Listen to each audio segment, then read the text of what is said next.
હમ જરા કલ્પના કરો, કોઈ વ્યક્તિ 4 વર્ષ સુધી હમ રાત દિવસ એક કરીને જાવા કે પાયથોન જેવી લેંગ્વેજીસ શીખે છે, કેમ્પસનું સૌથી અઘરું ઇન્ટરવ્યૂ પણ પાસ કરે છે, અને નોકરીના પહેલા જ દિવસે એને ખબર પડે છે કે એક જનરેટિવ એઆઈ ટૂલ એનું આખા અઠવાડિયાનું કોડિંગ માત્ર 3 સેકન્ડમાં પૂરું કરી શકે છે.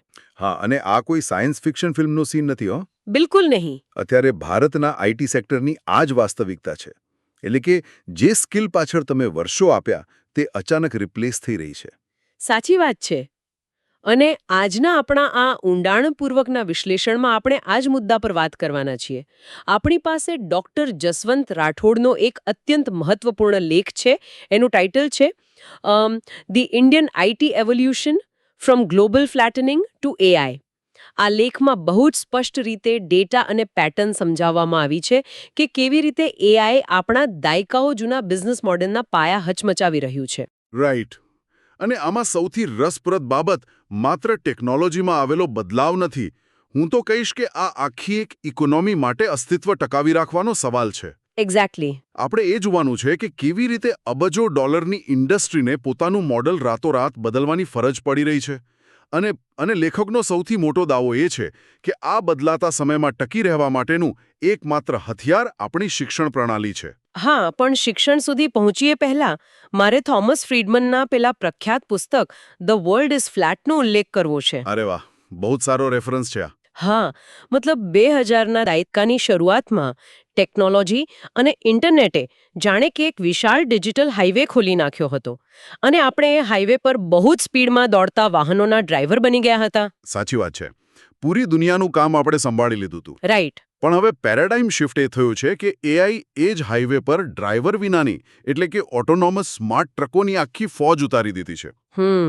હવે ગેમના નિયમો સંપૂર્ણપણે બદલાઈ ગયા છે. આ ડ્રાઈવર વિનાની ટ્રકોએ આખી રમત જ ફેરવી નાખી છે. બહુ જ સચોટ વાત કરી. આ ડ્રાઈવર વિનાની ટ્રકોની અસર ખરેખર કેટલી મોટી છે તે સમજવા માટે આપણે ગ્લોબલાઇઝેશન 3.0ને સુવર્ણ યુગમાં જવું પડે. હા, એ સમયે જ્યારે બધું બહુ જ સરળ લાગતું હતું. બિલકુલ. એ સમયે ટીસીએસ કે ઇન્ફોસિસ જેવી કંપનીઓનું મોડલ એકદમ સીધું હતું. Manpower deployment. એટલે કે સંખ્યાના જોરે કામ કરવું. હા, ક્લાયન્ટને કોઈ પણ જરૂર હોય કંપનીઓ સંખ્યાબંધ એન્જિનિયર્સને પ્રોજેક્ટ પર લગાવી દેતી. બિલિંગ પણ સીધું જ હતું. જેટલા વધારે માણસો અને જેટલા કલાકો એટલું મોટું બિલ. મતલબ કે જો ક્લાયન્ટને સોફ્ટવેર મેન્ટેનન્સ, ટેસ્ટિંગ કે બેઝિક કોડિંગમાં કોઈ પણ અડચણ આવે તો બસ વધુ 50 લોકોની ટીમ ત્યાં લગાવી દો. આખું મોડલ હેડકાઉન્ટ પર ચાલતું હતું, રાઈટ? એક્ઝેક્ટલી. પણ હવે જુઓ, જેનરેટિવ એઆઈ અને ગિટહબ કોપાયલટ જેવા ટૂલ્સે આ આખું ગણિત જ ખોરવી નાખ્યું છે. આ ટૂલ્સ માત્ર કોડ લખવાનું કામ નથી કરતા. તેઓ ડેવલપરના વિચારોને સમજીને આગળનો લોજિકલ બ્લોક જાતે પ્રિડિક્ટ કરી શકે છે. અરે વાહ. હા, રિયલ ટાઈમમાં સિન્ટેક્સ એરર પકડી શકે છે અને ડોક્યુમેન્ટેશન જેવું કંટાળાજનક કામ ઓટોમેટિકલી કરી શકે છે. એટલે વિચારો કે પહેલા જે કામ કરવા માટે 10 જુનિયર ડેવલપર્સની આખી ટીમની જરૂર પડતી, તે હવે એક જ વ્યક્તિ કરી શકે છે. હા, તે કામ હવે એક સિનિયર ડેવલપર આવા એઆઈ ટૂલ્સની મદદથી એકલો જ ખૂબ જ ઝડપથી પૂરું કરી શકે છે. ઓકે, મારે અહીં એક કાઉન્ટર પ્રશ્ન પૂછવો છે. હા. આ બહુ મહત્વનો છે. ચોક્કસ. જો કોપાયલેટ અને એઆઈ ટૂલ્સ જાતે જ કોડ જનરેટ કરી શકે છે અને બગ્સ પણ શોધી લે છે, તો શું આનો અર્થ એ થયો કે બેઝિક પ્રોગ્રામિંગ એકદમ ડેડ સ્કિલ બની ગઈ છે? મતલબ શું હવે કોઈએ કોડિંગ કરવાનું જ બંધ કરી દેવું જોઈએ? ના, આ એક બહુ મોટી ગેરસમજ છે અને ડોક્ટર રાઠોડના લેખમાં પણ આ ક્લિયર કરવામાં આવ્યું છે. ઓકે. જો એઆઈ પાસે કોઈ પણ પ્રોજેક્ટનો ઓવરઓલ કોન્ટેક્સ્ટ એટલે કે સંદર્ભ નથી હોતો. એ તો છે. હેડકાઉન્ટ બરાબર વધુ આવકવાળું બિઝનેસ મોડલ હતું ને, એ તૂટી ગયું છે. બિલકુલ. હવે કંપનીઓને ડેટા એન્ટ્રી લેવલના કોડર્સ નથી જોઈતા, કારણ કે શરૂઆતના કામો મશીનો બહુ આસાનીથી કરી લે છે. એટલે જ એન્ટ્રી લેવલ હાયરિંગમાં હવે કંપનીઓ ખૂબ જ સિલેક્ટિવ બની ગઈ છે. પણ જુઓ, હું વિચારતી હતી કે આમાં એક બહુ મોટો પેરેડોક્સ એટલે કે વિરોધાભાસ છે. કેવો વિરોધાભાસ? જો કંપનીઓ એન્ટ્રી લેવલના ફ્રેશર્સને હાયર જ નહીં કરે કારણ કે તેમનું કામ એઆઈ કરી લે છે, તો પછી ભવિષ્યમાં સિનિયર ડેવલપર્સ ક્યાંથી આવશે? આ બહુ સાચો સવાલ છે. મતલબ તમે સીધા જ 10 વર્ષનો અનુભવ ધરાવતા સિનિયર એન્જિનિયરને હવામાંથી તો પેદા ન જ કરી શકો ને. ડેટા આ વિશે શું કહે છે? આ જ તો અત્યારની સૌથી મોટી ફ્રિક્શન પોઈન્ટ છે. લેખ એ દર્શાવે છે કે હવે ફ્રેશર્સ પાસે કંપનીઓની અપેક્ષા રાતોરાત વધી ગઈ છે. એટલે હવે ફ્રેશર્સ પાસે પણ સિનિયર જેવું કામ માંગે છે. હા, હવે તમે કંપનીમાં જઈને એમ ના કહી શકો કે હું પહેલા 6 મહિના ટ્રેનિંગ લઈશ અને બેઝિક કોડિંગ શીખીશ. ઓ હવે તમારે પહેલા જ દિવસથી એક જુનિયર પ્રોબ્લેમ સોલ્વર બનવું પડશે.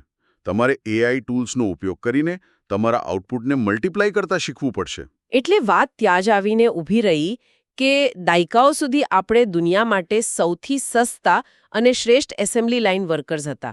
આપણે સોફ્ટવેરના અલગ અલગ ટુકડાઓ ભેગા કરીને આખી પ્રોડક્ટ બહુ જ સસ્તામાં બનાવી આપતા હતા. Right, cheapest producer. હા, પણ હવે એઆઈએ દુનિયાના હાથમાં જાણે કે એક 3D પ્રિન્ટર પકડાવી દીધું છે જે આખી કાર જ પ્રિન્ટ કરી શકે છે. વાહ, શું એનાલોજી છે! ખરું ને? હવે આપણા હાથની સ્પીડનું કોઈ મહત્વ નથી રહ્યું. હવે તો એવા લોકો જોઈએ છે જે આ 3D પ્રિન્ટરમાં કારની નવી ડિઝાઇન ફીડ કરી શકે. આ એનાલોજી એકદમ પરફેક્ટ છે. આપણે ચીપેસ્ટ પ્રોડ્યુસરના ટેગમાંથી બહાર આવીને વેલ્યુ એડ મોડલ પર શિફ્ટ થવું જ પડશે. આ માત્ર આર્થિક સંકટ નથી, આ એક સિસ્ટમેટિક સંકટ પણ છે. ફ્રીડમેને જે સપાટ દુનિયાની વાત કરી હતી ને, તે હવે વધુ ફ્લેટ થઈ ગઈ છે. લેખનો ડેટા એ પણ હાઇલાઇટ કરે છે કે આપણી સ્પર્ધા હવે માત્ર સિલિકોન વેલી કે એઆઈ મશીનો સાથે જ નથી. તો બીજા કોની સાથે છે? ચીન, પોલેન્ડ અને હંગેરી જેવા દેશો અત્યારે અત્યંત હાઈ ક્વોલિટી ગ્રેજ્યુએટ્સ તૈયાર કરી રહ્યા છે. તેઓ સીધી સ્પર્ધા આપી રહ્યા છે. સાચી વાત છે. એ દેશો માત્ર બેક ઓફિસ બનીને નથી બેઠા, તેઓ નવા પ્લેટફોર્મ્સ ડેવલપ કરી રહ્યા છે. એટલે જો આપણે હજુ પણ બેક ઓફિસ જ બની રહેવા માંગતા હોઈશું તો એ એક ડૂબતી હોડી સમાન છે. બિલકુલ. આપણે એક ઇનોવેશન ડ્રિવન નોલેજ હબ બનવું પડશે. પણ વાસ્તવિક દુનિયામાં આ નોલેજ હબ બનવાની પ્રક્રિયા કેટલી જટિલ છે? કારણ કે બોલવામાં તો આ બહુ સારું લાગે છે. આ પ્રક્રિયા અત્યંત જટિલ છે. કારણ કે આના માટે આપણે આપણી વિચારવાની આખી પદ્ધતિ બદલવી પડે. અને આ જ બાબત આપણને આખી સમસ્યાના મૂળ સુધી લઈ જાય છે. આપણી એજ્યુકેશન સિસ્ટમ. હા, આપણી શિક્ષણ પ્રણાલી. લેખમાં બહુ જ ભારપૂર્વક કહેવામાં આવ્યું છે કે ભારતની ઉચ્ચ શિક્ષણ પ્રણાલી હજુ પણ ગોખણપટ્ટી એટલે કે રોટ લર્નિંગ પર આધારિત છે. હા, બસ પરીક્ષા માટે વાંચી લો. એક્ઝેક્ટલી. આપણે ત્યાં ડિગ્રીઓનું માસ પ્રોડક્શન થઈ રહ્યું છે, પણ રિયલ સ્કિલ્સનું નહીં. આના માટે લેખમાં એક બહુ જ સુંદર શબ્દપ્રયોગ છે, ધ ક્વાયટ ક્રાઇસિસ અથવા શાંત કટોકટી. હા, ફ્રીડમેને આ શબ્દ અમેરિકન સિસ્ટમ માટે વાપર્યો હતો. રાઈટ. પણ હવે આ કટોકટી આપણા ઘરાંગણે છે. અને હું એ વિચારતી હતી કે આ કટોકટી શાંત એટલા માટે છે કારણ કે તે બહારથી દેખાતી નથી. સાચી વાત. જો કેમ્પસમાં એડમિશન ફૂલ છે, પરીક્ષાઓ લેવાઈ રહી છે, રિઝલ્ટ આવી રહ્યા છે, પણ વાસ્તવમાં અંદરખાને વિદ્યાર્થીઓ જે સ્કિલ્સ શીખી રહ્યા છે તે માર્કેટમાં પહોંચે તે પહેલાં જ આઉટડેટેડ થઈ જાય છે. બિલકુલ. ટેકનોલોજી હવે દર 6 મહિને બદલાય છે. 4 વર્ષનું એન્જિનિયરિંગ કોર્સ પૂરો થાય ત્યાં સુધીમાં પહેલા વર્ષમાં ભણાવવામાં આવેલી સિન્ટેક્સ કે લેંગ્વેજ કોઈ વાપરતું પણ નથી હોતું. અરે બાપરે! હા, અને જો સિસ્ટમ માત્ર પરીક્ષામાં પાસ થવા માટે ગોખણપટ્ટી કરાવશે તો તે માત્ર ટાસ્ક ડુઅર્સ તૈયાર કરશે, જેને આપણે ફક્ત આપેલું કામ કરનારા કહીએ. આ તો એવી વાત થઈ કે તમે કોઈને 2010નો છાપેલો નકશો ગોખાવી રહ્યા છો કે અહીંથી જમણે વળવાનું અને ત્યાંથી ડાબે. જ્યારે વાસ્તવિક દુનિયામાં અત્યારે એઆઈ રિયલ ટાઈમ જીપીએસ આપી રહ્યું છે. હા, જે ટ્રાફિક જોઈને જાતે રસ્તો બદલી લે છે. એક્ઝેક્ટલી. આપણે વિદ્યાર્થીઓને નકશો ગોખાવાને બદલે નવા રસ્તા કેવી રીતે બનાવવા તે શીખવવું જોઈએ. બહુ સાચી વાત. કારણ કે જો કોઈ વ્યક્તિ માત્ર ટાસ્ક ડુઅર હશે, જેને કોઈ સ્પેસિફિકેશન આપવામાં આવે અને તે કોડ લખી નાખે, તો એ જ કામ મશીન સેકન્ડોમાં અને કોઈ પણ જાતની ભૂલ વગર કરી નાખશે. રાઈટ. મશીનો થાકતા નથી અને ભૂલો પણ નથી કરતા. એટલે જ લેખ આપણને ચેતવે છે કે આર્ટિફિશિયલ ઇન્ટેલિજન્સના આ યુગમાં માર્કેટને ટાસ્ક ડુઅર્સની કોઈ જરૂર નથી. માર્કેટને વેલ્યુ ક્રિએટર્સ જોઈએ છે. જેઓ મૂલ્ય ઉમેરી શકે. હા, એવા પ્રોફેશનલ્સ જે પ્રોબ્લેમને અલગ એંગલથી જોઈ શકે, જેમને ખબર પડે કે ક્યાં રસ્તો બંધ છે અને ત્યાંથી કઈ રીતે નવો રસ્તો કાઢવો. તો રોગનું નિદાન તો થઈ ગયું. ગોખણપટ્ટી એ એઆઈના જમાનામાં એક મોટો રોગ છે. પણ શું આપણી પાસે કોઈ ઇલાજ છે? લેખમાં રાષ્ટ્રીય શિક્ષણ નીતિ એટલે કે એનઈપી 2020નો ઉલ્લેખ છે. શું એની પાસે આનો કોઈ નક્કર ઇલાજ છે? અથવા શું તે માત્ર પોલિસીના પાનાઓ પૂરતું સીમિત છે? ના. લેખનું વિશ્લેષણ સ્પષ્ટ કરે છે કે એનઈપી 2020નો માળખાગત ઢાંચો ખરેખર એક પ્રેક્ટિકલ સોલ્યુશન પૂરું પાડે છે. અને ડૉક્ટર રાઠોડે આમાંથી બચવા માટે 4 મુખ્ય ભલામણો પણ આપી છે. ઓહ, 4 ભલામણો. કઈ કઈ? સૌથી મોટી વાત એ છે કે આ પોલિસી અલગ-અલગ વિષયોની દિવાલો તોડે છે, જેને આપણે સાઇલોઝ કહીએ છીએ. અત્યાર સુધી એવું હતું કે સાયન્સનો વિદ્યાર્થી હોય તે હ્યુમેનિટીઝ કે આર્ટ્સ ન ભણે. હા, એ તો એકદમ અલગ જ દુનિયા ગણાતી. પણ એનઈપી મલ્ટીડિસિપ્લિનરી લર્નિંગ પર ભાર મૂકે છે. અને આ બહુ જ અગત્યનું છે, કારણ કે ઇનોવેશન હંમેશા 2 અલગ-અલગ ક્ષેત્રોના ક્રોસરોડ્સ પર જ થાય છે. આ ઉપરાંત લેખમાં પહેલી ભલામણ છે સતત શીખવાની પ્રક્રિયા. Continuous learning. હા, એક વખતની ડિગ્રી હવે પૂરતી નથી. અને મને લાગે છે કે આની સાથે જ પેલો બીજો કોન્સેપ્ટ જોડાયેલો છે, જે મને લેખ વાંચતી વખતે બહુ જ ઇન્ટરેસ્ટિંગ લાગ્યો હતો. Learning how to learn. બિલકુલ. કેવી રીતે શીખવું તે શીખવું. આ બીજી ભલામણ છે અનુકૂળતા અથવા અડેપ્ટેબિલિટી. રાઈટ. જો ટેકનોલોજી આટલી ઝડપથી બદલાતી હોય તો કોઈ એક ડિગ્રીના સહારે આખી જિંદગી નોકરી કરવી તો અશક્ય છે.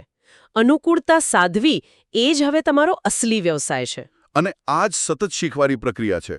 ઇન્ટેલેક્ચ્યુઅલ ફ્લેક્સિબિલિટી, એટલે કે તમારી બૌદ્ધિક લવચિકતા હવે તમારી સૌથી મોટી કરન્સી બનશે.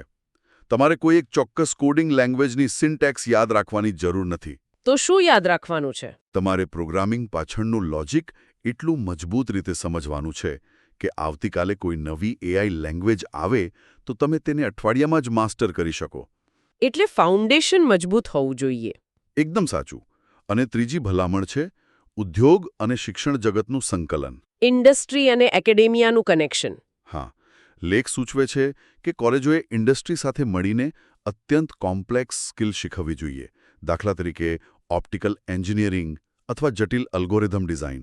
પણ મારો સવાલ એ છે કે શા માટે ખાસ આ જ ક્ષેત્રો પર ભાર મૂકવામાં આવ્યો છે? શું એઆઈ આ કામ નથી કરી શકતું? આ બહુ જ ઊંડો પ્રશ્ન છે અને આનો જવાબ સમજવા જેવો છે. હમ. સમજો કે એઆઈ અને ખાસ કરીને લાર્જ લેંગ્વેજ મોડલ્સ એ મૂળભૂત રીતે પ્રિડિક્શન એન્જિન છે. તેઓ જૂના ડેટામાં રહેલી પેટર્ન ઓળખવામાં માસ્ટર છે. હા, એમની પાસે અઢળક ડેટા છે.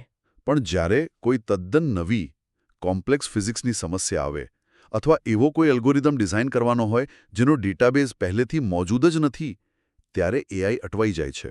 ઓહ, એટલે જ્યાં નવું સર્જન કરવાનું છે ત્યાં એઆઈ પાછળ રહી જાય છે. એક્ઝેક્ટલી. આ જ કેસ કોમ્પ્લેક્સિટી ઉકેલવા માટે માનવીય અંતઃસ્ફુરણા એટલે કે ઇન્ટ્યુશન અને અત્યંત ડીપ નોલેજની જરૂર પડે છે. ઓકે, ધીમે ધીમે આખું ચિત્ર ક્લિયર થઈ રહ્યું છે. પણ લેખના છેલ્લા હિસ્સામાં જે ચોથી ભલામણ છે ને, તેણે મને ખરેખર વિચારતી કરી દીધી. સોફ્ટ સ્કિલ્સવાળી વાત? હા, ત્યાં ટચી-ફીલી સેવાઓ પર ભાર મૂકવામાં આવ્યો છે. Soft skills, human centric service, empathy એટલે કે સહાનુભૂતિ. હવે આઈટી જેવા પ્યોર લોજિકલ અને હાર્ડટેક ક્ષેત્રમાં આ સોફ્ટ સ્કિલ્સનું શું કામ?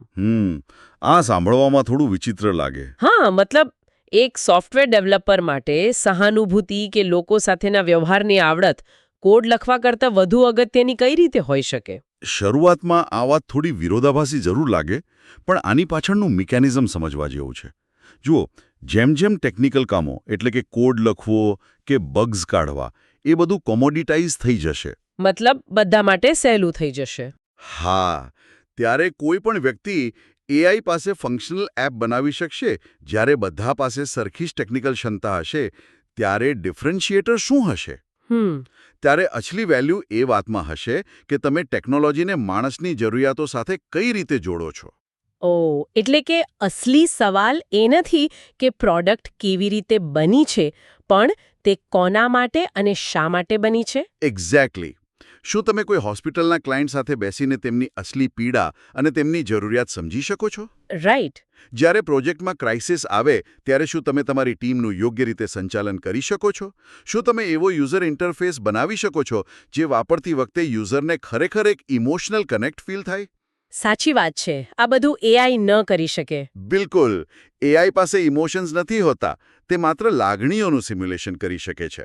સાચું human connection, creative problem solving અને માણસ-મશીન વચ્ચેના ઇન્ટરફેસને મેનેજ કરવું, આ જ એ સ્કિલ છે જેના ભવિષ્યમાં સૌથી વધુ પૈસા ચૂકવાશે. આ આખી ચર્ચાને જોતા એક વાત તો ફાઇનલ છે. ફ્રીડમેનની એ સપાટ દુનિયાથી શરૂ થયેલી આપણી સફર હવે એઆઈ ઓગમેન્ટેડ રિયાલિટીમાં પ્રવેશી ચૂકી છે. આ એક બહુ મોટો વેકઅપ કોલ છે. હા, અને આ ચેતવણી બહુ ગંભીર છે. આપણું જૂનું બેક ઓફિસવાળું અને માત્ર સંખ્યાના જોરે ચાલતું મોડલ હવે ભૂતકાળ બની રહ્યું છે. ઇનોવેશન જ હવે આગળ વધવાનો એકમાત્ર રસ્તો છે. બિલકુલ. અને આ ટ્રાન્ઝિશન માટે સતત શીખવાની વૃત્તિ, મલ્ટીડિસિપ્લિનરી વિચારસરણી અને માનવ કેન્દ્રિત મૂલ્યો પર ધ્યાન આપવું બિલકુલ નોન નેગોશિયેબલ છે. જો આપણે NEP 2020 જેવા માળખાને સાચા અર્થમાં અમલમાં મૂકીશું તો આ ટ્રાન્ઝિશન ચોક્કસપણે શક્ય છે અને આપણે વૈશ્વિક કક્ષાએ ફરીથી લીડરશિપ લઈ શકીશું.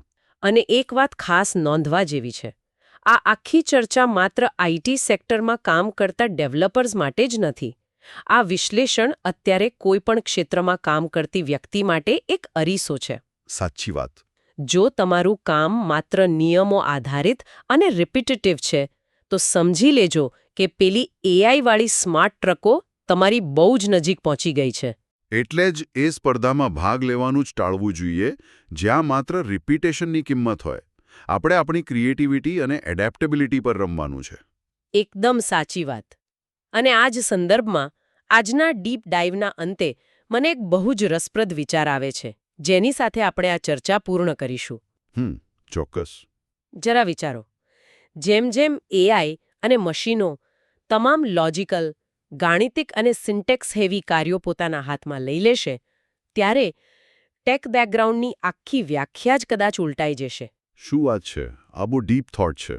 હા, એટલે શક્ય છે કે આવનારા દાયકામાં સૌથી વધુ ડિમાન્ડમાં રહેલો અને સૌથી મોંઘો IT પ્રોફેશનલ એવો વ્યક્તિ ન હોય જેની પાસે કમ્પ્યુટર સાયન્સની પરંપરાગત ડિગ્રી હોય, પરંતુ એવો વ્યક્તિ હોય જેનું બેકગ્રાઉન્ડ ફિલોસોફી કે સાયકોલોજી એટલે કે મનોવિજ્ઞાનનું હોય. અરે વાહ! કારણ કે અંતે તો ટેકનોલોજી માણસ માટે જ છે ને. જ્યારે મશીનો પાસે તમામ જવાબો તૈયાર હશે, ત્યારે સૌથી મોટી અને સૌથી કિંમતી સ્કિલ એ હશે કે મશીનને કયો માનવીય પ્રશ્ન પૂછવો.